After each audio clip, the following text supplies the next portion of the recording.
Hi there, I'm Carmen Roberts and you're watching Online Check-In, the fast-track guide to all that's trending in travel on the web. Now, how many times have you booked a hotel only to find your room view is of a brick wall or near a noisy elevator? Well, those days could soon be over thanks to room77.com. This handy website displays floor maps of more than 500,000 hotels in 16 cities around the world. It ranks rooms according to your preference and even shows a virtual view from your window. My only gripe is that it doesn't show how many beds are in each room. Another website that could prove invaluable is ShoutSafe. It acts as a central message point, so you'd only need to send one message, either via the web or SMS, and it will be passed on to all your nominated friends and family in times of trouble. There's also a timer function, so for instance, if you're heading out on a long trek, you can set up a help message to be sent to your nearest and dearest if you're not back in time to disable it.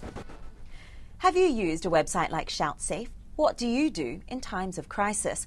Drop me a line and let me know. The address is on the screen now. Another event that had lots of us reaching for our cameras and mobile phones was the recent supermoon. Tourists, stargazers and star-crossed lovers gathered to watch the moon on its closest approach to the Earth in more than 18 years. Here's a selection of photos on Flickr. I love this pic from the Everglades and this spectacular night shot taken in Vietnam. Some might have blamed the full moon for the recent flash mob at Sydney's Central Station last month. Yes, Riverdance descended down under for St Patrick's Day, with over 100 dancers jigging it up for bemused Aussie rush hour commuters. It's amazing the lengths the tourist board or travel company will go to for publicity these days. Take Expedia. It's joined a long list of big businesses investing in Facebook with its new improved Trip Companion app.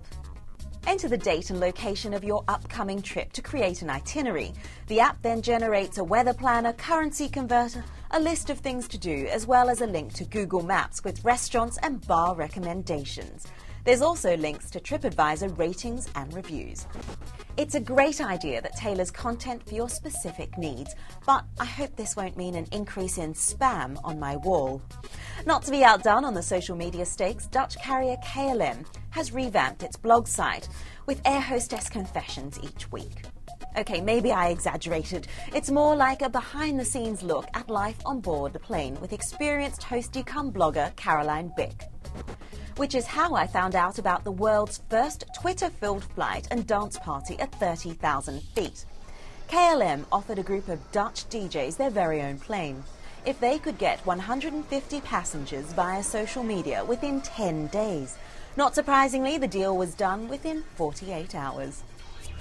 Tweet of the week time now, and it seems America can't get enough of the British royal wedding, according to Royal Wedding Tout. The blog shows a Yankee royal wedding candle. There's even a royal wedding donut. If you can stomach just a bit more royal wedding chatter, then I think the royal YouTube channel is worth a look.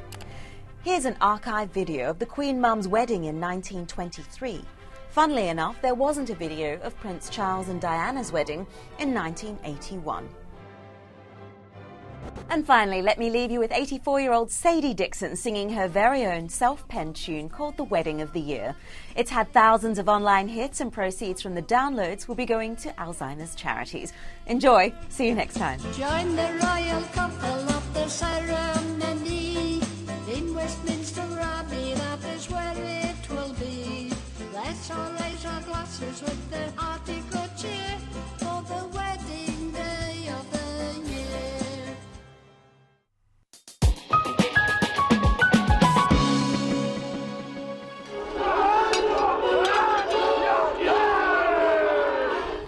Discoveries of Stone Age buildings show that people were living here in Jordan in 7000 BC.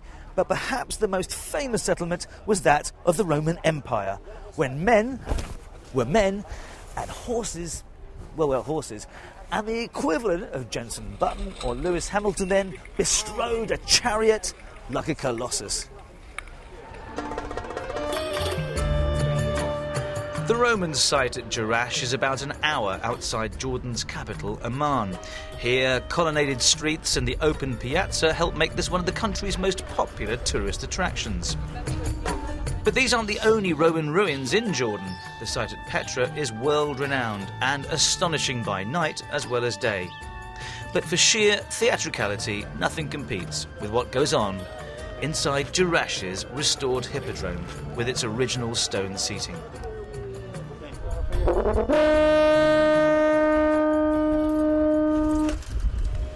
Many of the performers, centurions, gladiators and foot soldiers, are suitably trained for this gig as former special forces and military personnel. And to this untrained eye at least, modern police tactics at public protests and demonstrations owe much to the techniques pioneered by the Roman army. So what did the Romans do for us?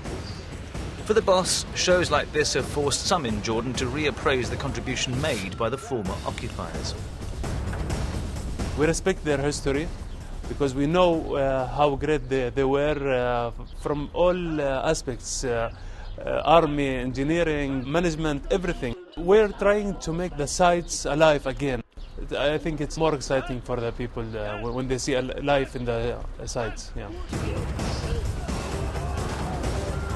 The crowd is as much local as visiting, and clearly all are much more bloodthirsty than me about what to do with vanquished gladiators.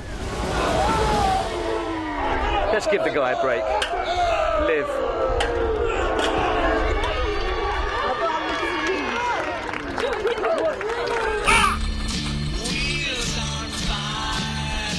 And then to this, the grand finale. From the original starting gates, 3 racers go head-to-head, and all bets are off. Interestingly, chariot racing in Roman times was deliberately used to divert people from rioting. Perhaps there are some parallels today. Behind the scenes, 50 employees of the humankind and 10 of the equine variety, including some apprentices, while armoury and equipment is made in-house. And the inspiration for the whole show? Yep, you guessed it. The founder watched famous movie Ben-Hur, and he decided one day start the chariot races. He saw our original Roman hippodrome, and he decided here we will start the shop. Then we spent 2 years for training, making costumes, building the chariots, until now we have the regular daily show. Well, this boy racer, okay, middle-aged man racer, always fancied doing this. And after the race, my turn to learn the ropes from farmer-turned-chariot king, Ibrahim. Tell me, what are the skills you need to ride a chariot well? There is 2 ropes, you see. The first one to the right, the horse is in right, and the second for the horse what's in the left. And if you just make it this, you give him a space. Ibrahim also tells me that the horses have to be shown affection. And be very careful what you say.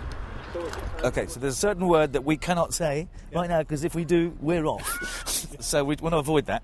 Can you perhaps now give me a quick trip round and show me those skills, and perhaps even teach me a skill or 2?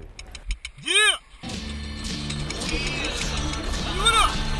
Racing chariots were designed to be light. It also makes them a little precarious. For some reason, they won't let me do it by myself. But this is my reward.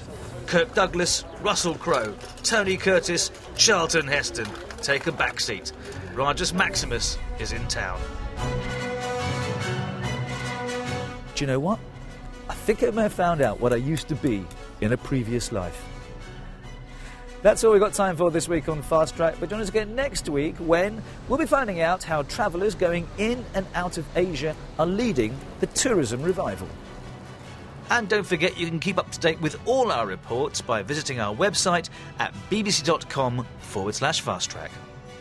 But in the meantime, from me, Rajan Datar, and the rest of the Fast Track team here in Jordan, thanks for watching.